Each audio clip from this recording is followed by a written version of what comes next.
আজকে তোমাদেরকে যে ঘটনাটা বলবো, এই ঘটনাটা খুবই অবাক করা একটা ঘটনা এবং মানুষের কল্পনার বাইরে।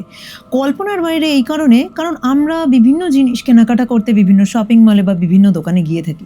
সেখানে আমরা আমাদের পছন্দের জিনিস কিনি, কিন্তু কখনো কি আমরা এটা ভাবতে পারি সেই যে দোকানদার, সে আমাদের কোনো কিছু খাইয়ে তার ব্যবসা বাড়ানোর জন্য আমাকে বাধ্য করবে, ম্যানিপুলেট করবে এবং কোনো ব্ল্যাক ম্যাজিকের মাধ্যমে যে আমি যাতে বারবার করে তার দোকানে যাই। আমার সাবকনসিয়াস মাইন্ড এটাই আমাকে ভেতর থেকে কিন্তু প্ররোচনা দেবে, না আমি ওই দোকানেই যাব, যদিও তার কোয়ালিটি ভালো হোক বা না হোক, বা তার থেকে ভালো কোয়ালিটির আরও কিছু অন্য কোনো দোকান রয়েছে, ডিজাইনে ভালো রয়েছে।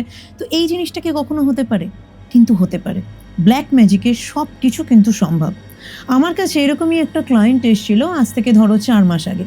এক ভদ্রলোক আমার কাছে আসে, যদিও ঘটনাটার সূত্রপাত এবং ঘটনাটার অ্যাকচুয়াল কারণ কি সে তখন কিন্তু জানতো না, যেটা আমরা এর পর্দাটা বলতে পারো ভেদ করি। ভদ্রলোক ভেবেছিলেন ওনার ওয়াইফের এক্সট্রা ম্যারিটাল অ্যাফেয়ার রয়েছে। ভদ্রলোক রেলে সার্ভিস করেন এবং তার ওয়াইফের গয়নার প্রচণ্ড শখ। তো তিনি রেলে একটা উচ্চপদস্থ কর্মচারী, তার অসুবিধেও নেই, সে তার ওয়াইফকে প্রতি বছরই কিছু না কিছু গয়না কিনে দেয়। কিন্তু ইদানিং লাস্ট 1 ইয়ার ধরে ভদ্রলোক একটা জিনিস ফলো করেছিলেন, যে তার ওয়াইফের গয়না কেনা মানে একটা পছন্দটা একটা নেশা হয়ে গেছে, এবং নেশাটা এমন পর্যায়ে চলে গেছে, ভদ্রলোক আমাদের বলছেন, দেখুন আমি অনেক টাকা স্যালারি পাই, একটা আপনি বুঝতেই পারছেন সেন্ট্রাল গভর্নমেন্টের আমি এমপ্লয়ি, রেলে সার্ভিস করি এবং আমার পোস্ট খুব ভালো, আমি কিন্তু অনেকটা স্যালারি পাই, কিন্তু আমার মতো লোককেও ধার দেনা করে বউকে গয়না কিনে দিতে হচ্ছে। আমার বউ এতটাই অ্যাডিক্টেড হয়ে গেছে গয়নার প্রতি। এবং সব থেকে আশ্চর্য কারণ, আমরা যখন জিজ্ঞাসা করলাম তো এর মধ্যে গয়না কিনছে আপনার ওয়াইফ, তার সাথে আপনার এক্সট্রা ম্যারিটালের কি? কারণ ভদ্রলোক প্রথমেই আমাদের একটা কথা বলেছিলেন, আমার ওয়াইফের এক্সট্রা ম্যারিটাল অ্যাফেয়ার আছে। আচ্ছা, কার সাথে? আপনি কেন বলছেন এটা? তখন বলছে, দেখুন, তখন উনি শুরু করলেন যে আমার ব্যাকগ্রাউন্ড এটা, আমার জব, আমি রেলে সার্ভিস করি, আর আমি ওয়াইফকে প্রতি বছরই কিনে দিই। ওয়াইফকে, আমার লাভ ম্যারেজ, ওয়াইফকে আমি খুব ভালোবাসি, ও গয়না প্রচণ্ড পছন্দ করে। কিন্তু লাস্ট 1 ইয়ারে আমি যেটা দেখছি, আফটার 1 ইয়ার যেটা আমি রিয়েলাইজ করছি, ওর মধ্যে না গয়নার প্রতি অ্যাডিকশান এসছে, যেটা কিন্তু ওর ছিল না। গয়না ভালোবাসতো এবং সেটা ভালোবাসা অর্নামেন্ট হিসেবেও এবং অ্যাসেট হিসেবেও। গোল্ড সবাই বলে স্ত্রী ধন, তো অ্যাসেট হিসেবেও। কিন্তু লাস্ট 1 ইয়ারে ও কিন্তু এটা দেখছে না যে আমি আমার সক্ষমতাকেও পার করে যাচ্ছে। কারণ আমার মতো হয় স্যালারিড একটা পার্সন, তাকেও লোন করে ওয়াইফকে গয়না কিনে দিতে হয়েছে। তো এবার আমি কি বলবো? এবং যে দোকানেও যাচ্ছে, সেটা কিন্তু খুব নামকরা কোনো ব্র্যান্ডেড শপ এটা নয়, আমাদেরই পাড়ার একটা দোকান, এবং সেই দোকান থেকেই ও গয়না কিনবে। সব থেকে বড় জিদ যেটা ওর আগে ছিল না। 1 ইয়ার আগে যদি আমি বলি, বিভিন্ন ব্র্যান্ডেড কোম্পানি থেকে আমি আমার ওয়াইফকে প্রতি বছরই একটা ভালো গয়না কিনে দিতাম, বিবাহবার্ষিকী বা ওর বার্থডে এরকম দিয়ে থাকি। লাস্ট বিবাহবার্ষিকীতে আমি আমার টাইম পাইনি, আমি আমার লোকালের যে শপ আছে সেখানেই গেছিলাম, যে এখান থেকেই নিয়ে নেই। এখন তো হলমার্কের ব্যাপার এসছে, এই দোকানেও হলমার্ক প্রোভাইড করছে, তো এখান থেকে নিতে পারি। তো ওয়াইফকে নিয়ে গেলাম, ও একটা অর্নামেন্ট নিল, একটা নেকলেস নিয়েছিল। আর ওই নেকলেসটা আনলো, তার কদিন পরে দেখি ওয়াইফ বলছে আমি আরও কিছু একটা রিং আনবো। ঠিক আছে, মাস 2 পরে একটা রিং আনলো। আপনি চিন্তা করতে পারবেন না ম্যাডাম, ভদ্রলোক আমাকে বলছে এই বছরে ও 20 লাখসের গয়না কিনেছে। 20 লাখসের গয়না কিনেছে, যেটা আমাকে লোন করে করতে হয়েছে। লাস্ট ঝামেলা, তুমি দিতে পারো না, তোমার হাজবেন্ড হওয়ার কোয়ালিটি নেই। এবার আমি কি বলবো? আমি ওকে বলছি ঠিক আছে, আমি ওকে টেস্ট করার জন্য বললাম, ঠিক আছে চলো এবার এখানে যাব না অন্য কোথাও, না আমি এইখানেই যাব। এবং ভদ্রলোকের সাথে বেশ ফোনে কথা, চ্যাটিংয়ে কথা। তো আমি তো এটাই বলবো এক্সট্রা ম্যারিটাল অ্যাফেয়ার আছে। তো আমি ভদ্রলোককে জিজ্ঞাসা করলাম, ফোনে বা চ্যাটিংয়ে আপনি যেটা বলছেন, আপনার এরকম কিছু নজরে এসেছে যে সেই রকম নজর পড়ার মতো কিছু? তখন বলছে, ফোনে আমি কথা বলতে শুনেছি, কিন্তু যে কথাগুলো বলেছে সেগুলো কিন্তু নর্মাল কথা নয়। নর্মাল কথা নয় মানে? বলে বিভিন্ন সেক্সুয়াল টকিং। শুধুমাত্র সেক্সুয়াল টকিং করেছে সেটা না, সেটা কিন্তু আরও হাই লেভেলে চলে গেছে। মানে হাই লেভেলে বলছে আমার ওয়াইফের যা রিপ্লাই শুনলাম, আমার ওয়াইফ বলছে যে তুমি এরকমভাবে বলছো, আমার পক্ষে পসিবল একটা নুট ছবি পাঠানো? মানে আমি ভদ্রলোককে বললাম, আচ্ছা আপনি শুনেছেন? তো আপনি তখন কিছু বললেন না আপনার ওয়াইফকে? বলছে না আমি শুনছিলাম যে ওর এরপরে রিপ্লাই, কারণ ওদের কনভারসেশন এন্ড হয়নি, আমি ওখানে চুপচাপ কত কি হয় কতটা কথা বলে আমি এটা শোনার জন্যই দাঁড়িয়েছিলাম, ও আমাকে দেখেনি। দেন ওর রিপ্লাইতে আসছে যে ও তাই, তুমি দেখবে আমাকে নুড হয়ে গয়না পরলে কেমন লাগে। মানে আমি অবাক হয়ে গেলাম। সেই সময়তে আমি ওয়াইফকে বললাম তুমি কার সাথে কথা বলছো? বললো না না কারোর সাথে না। খুব নার্ভাস হয়ে গেলো, না না কারোর সাথে না, কারোর সাথে না। তুমি আমার লুকিয়ে কথা শুনছো? তো এই বলে উল্টে আমার সাথেই ও ঝগড়া করতে শুরু করলো। আমি সেদিন দেখলাম আমার কাছে তো কোনো প্রুফ নেই, কারণ আমি কানে শুনেছি তো ডিনাই করবে। আমি আমার ওয়াইফের অটো কল রেকর্ডিং, যেটা ওর ছিল না, আমি ওর ফোনে অটো কল রেকর্ডিংটা অন করে দিলাম। ও সেটা জানতো না। পরে আমি থাকলাম যে ওর সাথে কথা বলুক, আমি কিন্তু মাঝে মাঝেই বুঝতে পারছিলাম যে ও কল করছে, এবং সবথেকে বড় কথা অন্য নামে সেভ করে রেখেছিল।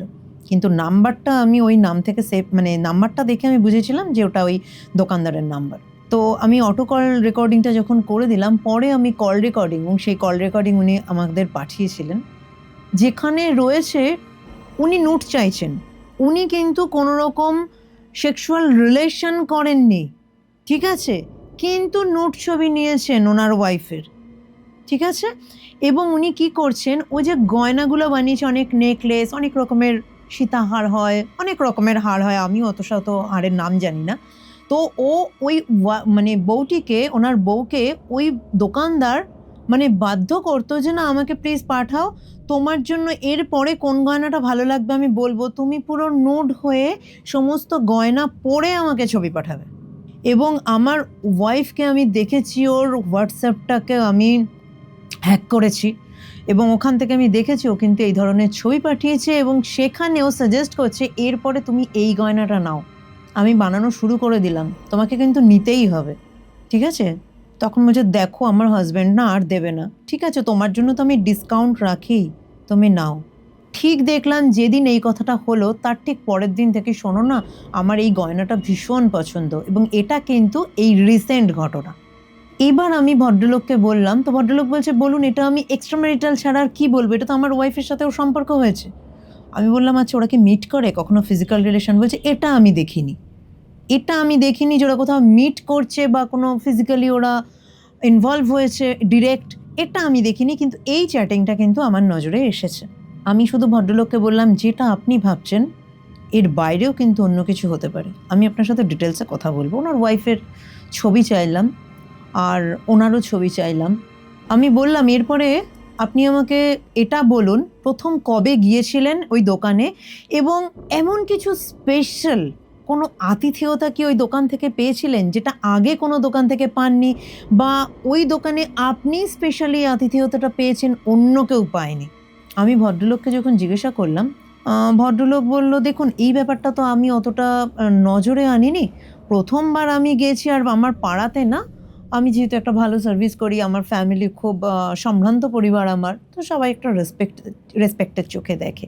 নর্মালি আমি একটু ব্র্যান্ডেড জায়গা থেকে যে কোনো কিছু, এটা আমার চয়েস, ব্র্যান্ডেড জায়গা থেকে যে কোনো কিছু পারচেস করি। তো প্রথমবার ওনার দোকানে গেছি আমি, তো উনি বললেন হ্যাঁ দাদা আমার দোকানে এসেছেন আপনি, খুব ভালো লাগলো, খুব ভালো লাগলো। তো একটা চমৎকার আতিথেয়তা দেখেছিলাম। তো আমি ভেবেছিলাম আমাদের পরিবারের ব্যাপার নিয়ে, বা আমি ভালো সার্ভিস করি যেটা হয় সোশ্যাল স্ট্যাটাস, সেটার জন্যই। তো আমি বললাম কি আতিথেয়তা হয়েছে আপনাদের সাথে? বলল ওই গয়নার যে দোকানটা, দোকানের পাশেই একটা মিষ্টির দোকান রয়েছে, ঠিক আছে, দোকানের পাশে একটা মিষ্টির দোকান রয়েছে। আমরা সেদিন গয়না কিনলাম, গয়না কিনে আমরা যখন চলে আসব আমাদের পাশে আরও একজন কাস্টমার ওনার রয়েছে। তো উনি আমাদের চলে আসবো আমরা গয়না কিনে, কিন্তু তবুও উনি আমাদের নানা কথা দিয়ে আমাদের বসিয়ে রাখলেন, বললেন ওয়েট করুন 5 মিনিট, আপনাদের জন্য একটা গিফট আছে। তো আমরা ভাবলাম যে আমরা গয়না কিনেছি, এত কস্টলি একটা গয়না, তো সেজন্য কোনো গিফট দেবে। এরপরে ওনার আরেকটা যে কাস্টমার ছিল তারা যখন চলে গেল, তারপরে উনি এটা করলেন কি ওই মিষ্টির দোকান থেকে ওনার যে কর্মচারী ছিল তাকে বললো যা তো একটা মিষ্টির প্যাকেট, বড় একটা প্যাকেট করে নিয়ে আসবে। ওর কর্মচারী বড় একটা মিষ্টির প্যাকেট করে নিয়ে এলো। তো আমরা ওটা বুঝতে পারিনি উনি কেন মিষ্টির প্যাকেট আনাচ্ছেন, ওনার পার্সোনাল ব্যাপার। তো ওর যে কর্মচারী ভদ্রলোকের, তো উনি মিষ্টির প্যাকেটটা নিয়ে এসে বললো ভেতরে নিয়ে আয়, ভেতরে নিয়ে গিয়ে রাখ। তো ভেতরে নিয়ে গেল ওনার কর্মচারী। কিছুক্ষণ বাদে ওই প্যাকেটটাই আমার ওয়াইফের হাতে দিয়ে বলল যে, "বৌদি আপনার জন্য এই গয়নাটা চুজ করে দিলাম। পরবেন, খুব ভালো লাগবে। আবার কিন্তু আসবেন আর মিষ্টিটা খাবেন। এই দোকানের মিষ্টি কিন্তু খুব স্পেশাল। এই স্পেশাল মিষ্টিটা আপনাদের জন্য দিয়েছি।" তো এই জিনিসটা শোনার পরে আমি ওনার থেকে আগেই গল্পটা শুনি। তারপর আমি বলি, "আপনার ওয়াইফের ফটো আমাকে পাঠান। ক্লোজ ফেসের ফটো, দাঁড়ানো ফুল ফটো, যে ফটোগুলো আমাদের লাগে, ফটো পাঠাতে বললাম।" তো আমি যেটা দেখলাম ওনার ফটোতে যেটা লাগছে ওনারও ফটো পাঠাতে বললাম। মানে বউটার বয়সটা ভীষণ অল্প বয়স, ঠিক আছে? 22-23 হবে, 22 থেকে 23। ভদ্রলোকের বয়স না হলেও 45 ইয়ার্স। তো আমি ওনাকে না পেরে জিজ্ঞেসই করলাম যে, "আপনাদের দুজনের ডেট অফ বার্থ", কারণ ডিরেক্ট তো বলা যায় না এটা, ডেট অফ বার্থ আমাকে পাঠাবেন। ডেট অফ বার্থ দেখলাম তখন মোটামুটি ওই রকমই 20-22 বছরের ডিফারেন্স।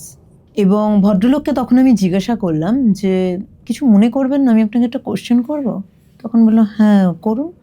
তখন আমি বললাম যে, "আপনাদের এতটা এজ গ্যাপে আপনারা বিয়ে করেছেন?" বলছে, "দেখুন, এজ গ্যাপে আসলে না, আমার ওয়াইফের সাথে কিন্তু এটা লাভ ম্যারেজই।" বললাম, "আচ্ছা।" বলছে, "হ্যাঁ, লাভ ম্যারেজ। আসলে না, আমার কিন্তু এটা সেকেন্ড ম্যারেজ।" বললাম, "আচ্ছা।" বলছে, "হ্যাঁ, আমার সেকেন্ড ম্যারেজ।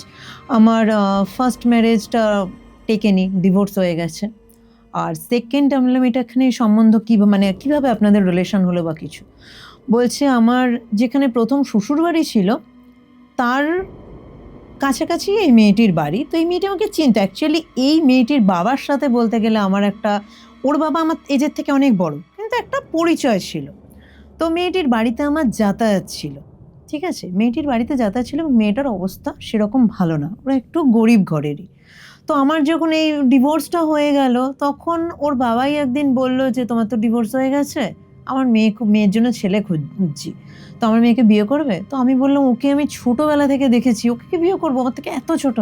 বলছে, "কোনো ব্যাপার না, তুমি বিয়ে করো। আমার মাথার ওপরে এমনিতেই অনেক দেনা, আমার মেয়েটাকে বিয়ে করলে না আমি বেঁচে যাই। তো তুমি আমার মেয়েটাকে উদ্ধার করো যদি, খুব ভালো হয়। আমার একটাই মেয়ে, আমার মেয়ে তো এমনি জানো খুবই ভালো, তুমি বিয়ে করো।" বলছে, আমি মানা করেছিলাম, পরে এতবার করে বলল, তো আমি, মেয়েটিও দেখলাম আমার সাথে খুব কথা বলে এবং মেয়েটির কথাতেও বুঝলাম আমাকে বেশ পছন্দ, তো আমি সেই জন্যই করলাম। ভদ্রলোকের একটা জিনিস শুধু ছিল, ভদ্রলোকের বয়স অনেকটা, বাট হ্যান্ডসাম চেহারা যেটা বলে, তো সেই চেহারাটা ছিল। বলছে, আমাকে দেখে ও বলল, "না, ভালো লাগে, বয়সটা কোনো ব্যাপার নয়।" আমাকে আমার ওয়াইফ বলল, "বয়সটা তো শুধু নাম্বার, বয়সটা কোনো ব্যাপার না, আমার আপনাকে ভালো লাগে, আপনি যদি আমাকে বিয়ে করতে চান আমি রাজি।" তো আমি বিয়ে করলাম। আমার ওয়াইফ যে আমাকে ভালোবাসে না এটা কিন্তু না, এই যে 1 বছরের, আমাদের 3 বছরের ম্যারেড লাইফ, আমাদের 2 বছরের একটা বাচ্চাও আছে। কিন্তু এই 1 বছরের ঘটনাতে আমি অবাক হয়ে যাচ্ছি। এখন আমি আপনার সাথে যোগাযোগ করেছি, ম্যাডাম আপনি চিন্তা করতে পারবেন না আমার বাড়িতে কি অশান্তি, যে এই গয়নাটা যদি তুমি বিবাহবার্ষিকীতে না দাও, আমি কিন্তু তোমার সাথে থাকবো না। আমি অবাক হয়ে যাচ্ছি যে এটা কি হচ্ছে? তো আমি কি বলবো? এটা অ্যাফেয়ার ছাড়া আপনি কি মনে করছেন? তো ভদ্রলোক এমন বলছে যে, "ম্যাডাম আমি আপনাকে কি বলবো? আমি একটা গভর্নমেন্ট জব করি। আমার বউ রীতিমতো আমাকে হুমকি দিচ্ছে, তোমার জব কি করে তুমি করো আমি দেখে নেব। গয়নাটা দেবে না, আমি গিয়ে কিচ্ছু করব না। বধূ নির্যাতনের মামলা তোমার এগেইনস্টে ঠুকবো।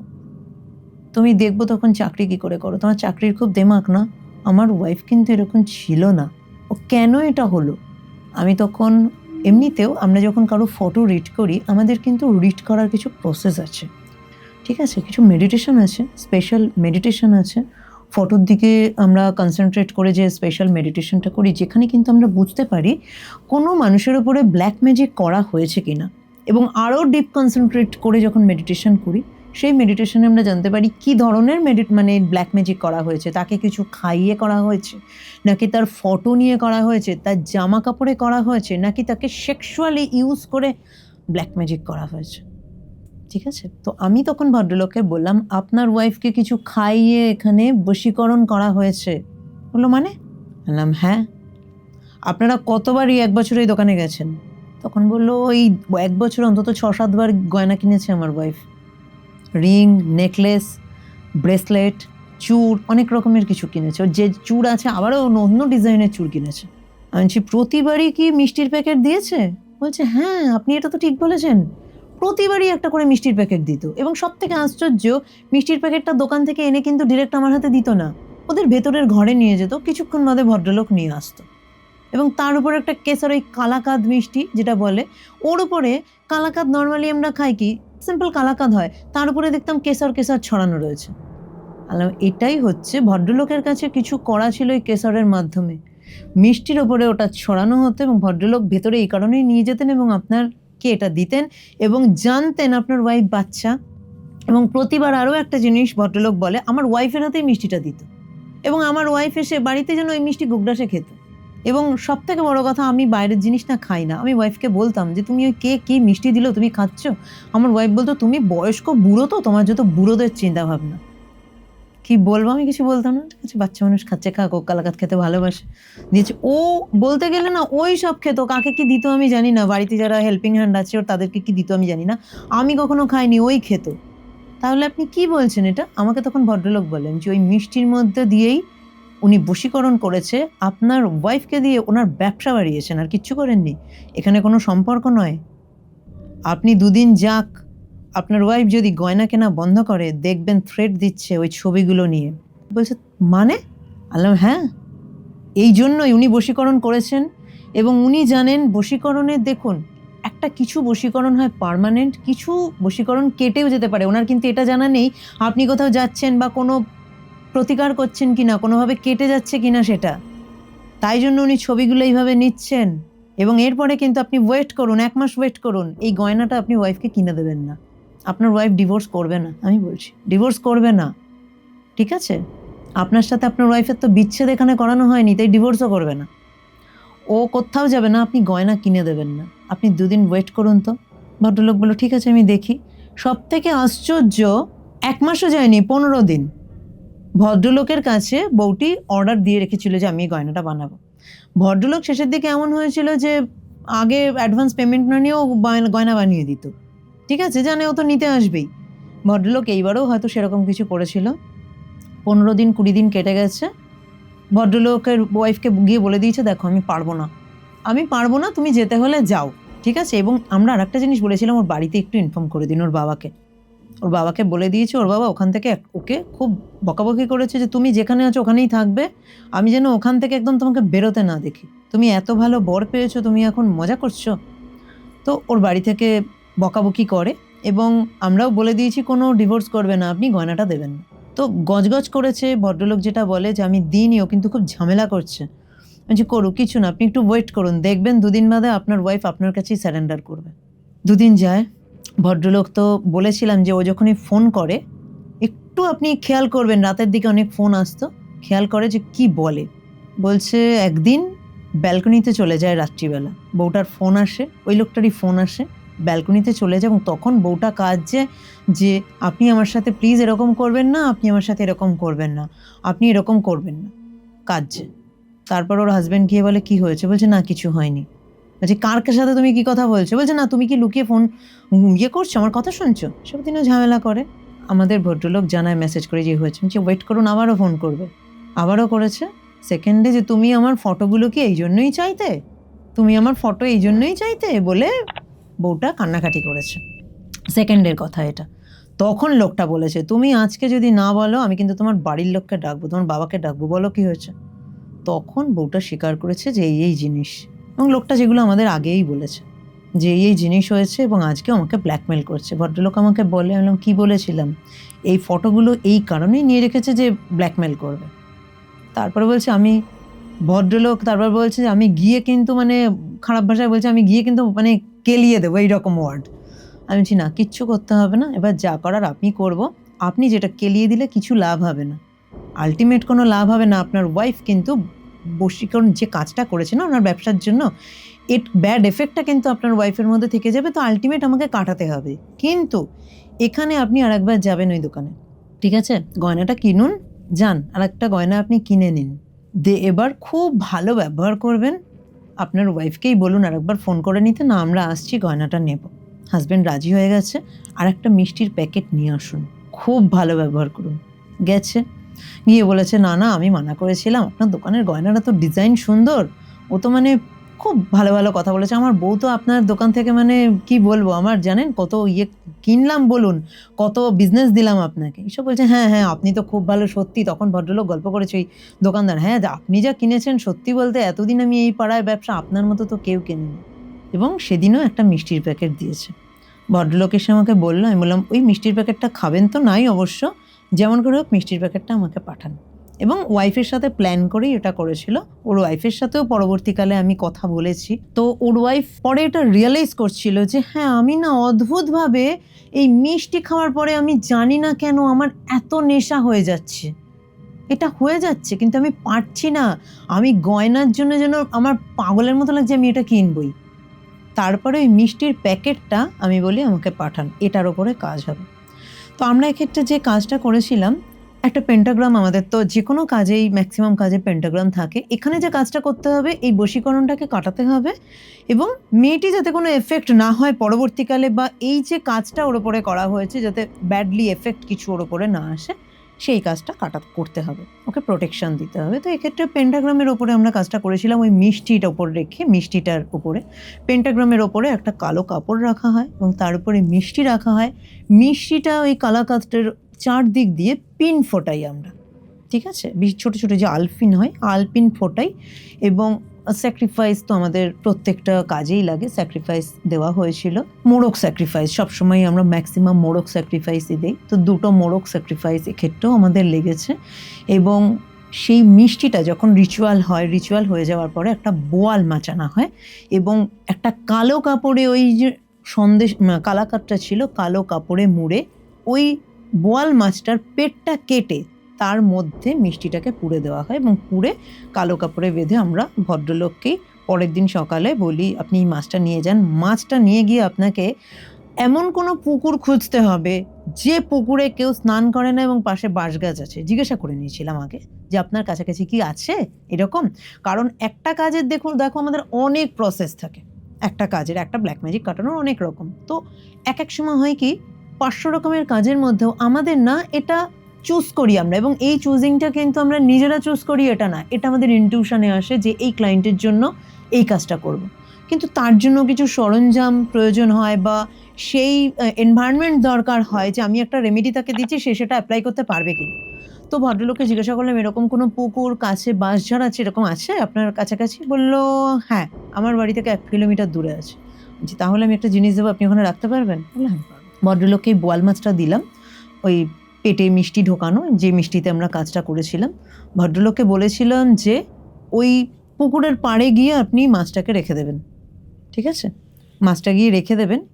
এই ক্ষেত্রে কি হয়, ওই যে মাছটা রয়েছে, মাছের গন্ধে বিভিন্ন প্রাণী বা ডাঙার অনেক মাছও কি হয়, অনেক সময় ডাঙার দিকে কিছুটা এসে, যেমন বলেছিলাম জলের মধ্যে পুরো না, জলের একদম কোল ঘেঁষে রাখবেন, ঠিক আছে? বিভিন্ন প্রাণী ওই মাছটা যত খেতে থাকবে খেতে থাকবে খেতে থাকবে, মিষ্টিটাও খাওয়া পড়বে এবং মিষ্টিটার রিচুয়াল করা আছে, ব্ল্যাক ম্যাজিকটা কাটতে থাকবে, ঠিক আছে? ভদ্রলোককে বললাম 15 দিন বাদে আমাকে যোগাযোগ করবেন, যে আপনার ওয়াইফ, ওর ওপরে তো একটা ব্ল্যাক ম্যাজিক কাজ হয়েছে এবং ওর ওয়াইফের কিন্তু কিছু সিমটমও এক্ষেত্রে হয়েছিল, বলতো রাতে ঘুমোতো না এবং এইসব কারণেই ভেবেছিল অ্যাফেয়ার হয়েছে।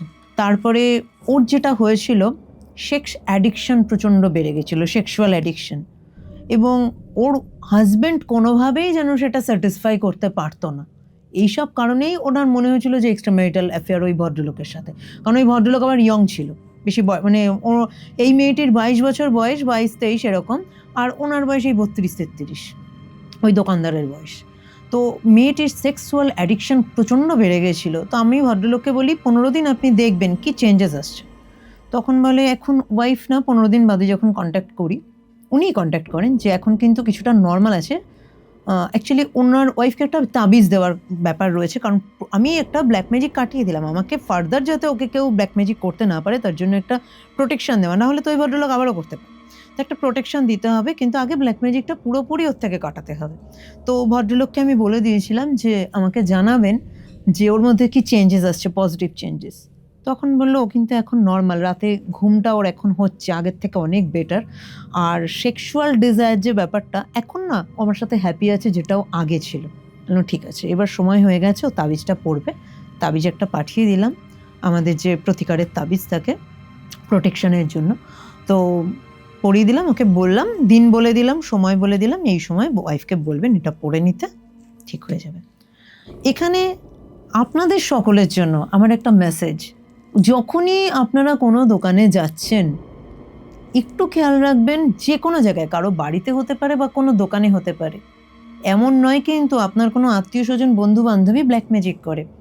ব্যবসার জন্য কিন্তু এরকম প্রচুর ব্ল্যাক ম্যাজিক হয়ে থাকে, প্রচুর রকমের ব্ল্যাক ম্যাজিক কিন্তু হয়ে থাকে। এমন হয় অনেক সময় নিজের ব্যবসাকে বাড়ানোর জন্য অন্য কোনো কম্পিটিটরের ব্যবসাকে ডাউন করে দেওয়া, কাস্টমার বাড়ানোর জন্য কাস্টমারকে বশীকরণ করে ব্যবসা বাড়ানো, যেটা আমার এই ক্লায়েন্টের ঘটনাতে কিন্তু সেটাই ছিল। তো যখনই অত্যধিক পরিমাণের আতিথেয়তা রোজ রোজ দেখবেন, একটু সাবধানে, বিশেষ করে এই মিষ্টি থেকে তো ভীষণ সাবধান। মিষ্টি জিনিসটা মিষ্টি, কিন্তু তার মধ্যে যে ক্রিয়া করা যখনই হয় না, সেটা কিন্তু আর মিষ্টি থাকে না, খুব একটা মারাত্মক জিনিস হয়ে ওঠে। আমার এই কেস স্টাডিটা কেমন লাগলো জানাবেন। আপনাদের সাথেও যদি এরকম কিছু ঘটে থাকে অবশ্যই শেয়ার করতে পারেন। কমেন্ট বক্সে কারো কোনো প্রবলেম থাকলে এই ধরনের জানাবেন, বা আমার নাম্বার দেওয়া রয়েছে, আমার নাম্বারে যোগাযোগ করতে পারেন। আর অবশ্যই ভালো লাগলে লাইক, শেয়ার, কমেন্ট করবেন। আপনাদের ফ্রেন্ডস, রিলেটিভদের সাথে আমার এই ভিডিওটা অবশ্যই শেয়ার করবেন। দেখা হচ্ছে পরবর্তী এপিসোডে আবার খুব ইন্টারেস্টিং কিছু টপিকের সাথে।